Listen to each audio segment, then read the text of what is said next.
தமிழக முதல்வர் C Joseph Vijay அவர்கள் இன்னைக்கு ஒரு அதிகாரப்பூர்வமா ஒரு அறிக்கை ஒண்ணு வெளியிட்டிருக்காரு.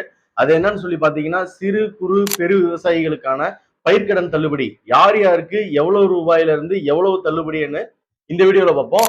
இந்த பயிர்க்கடன் எந்த தேதியில இருந்து எந்த தேதி வாங்கணும்னு பொருந்தும்னு சொல்லி பாத்தீங்கன்னா, மே 1 2025ல இருந்து 28 பிப்ரவரி 2026 வரைக்கும் வாங்கின பயிர்க்கடன் விவசாயிகளுக்கு தான் செல்லும். சோ இப்போ எந்தெந்த விவசாயிகளுக்கு எந்தெந்த அமௌண்ட்ல இருந்து எவ்வளவு தள்ளுபடின்னு பார்ப்போம். அதாவது ஒரு குறு விவசாயி 50,000 ரூபாய் பயிர்க்கடன் வாங்கியிருந்தாங்கன்னா அந்த 50,000 முழுவதும் தள்ளுபடி. அதுவே ஒரு சிறு விவசாயி 50,000 வாங்கியிருந்தாங்கன்னா 50,000ல இருந்து பகுதி, அதாவது 25,000 ரூபாய் தள்ளுபடி. அடுத்தது ஒரு குறு விவசாயி 50,000ல இருந்து 60,000 ரூபாய் வாங்கியிருந்தாங்கன்னா அவங்களுக்கு வாங்கின கடன்ல இருந்து 40,000 ரூபாய் தள்ளுபடி. அதுவே ஒரு சிறு விவசாயி 50,000ல இருந்து 60,000 வாங்கியிருந்தாங்கன்னா அவங்களுக்கு 20,000 ரூபாய் தள்ளுபடி.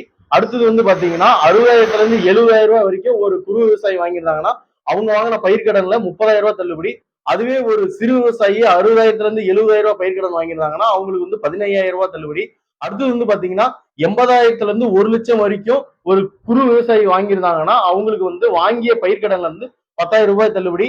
அதுவே 80,000ல இருந்து 1 லட்சம் வரைக்கும் ஒரு சிறு விவசாயி கடன் வாங்கியிருந்தாங்கன்னா அவங்க வாங்கின பயிர்க்கடன்ல இருந்து 5,000 ரூபாய் தள்ளுபடி.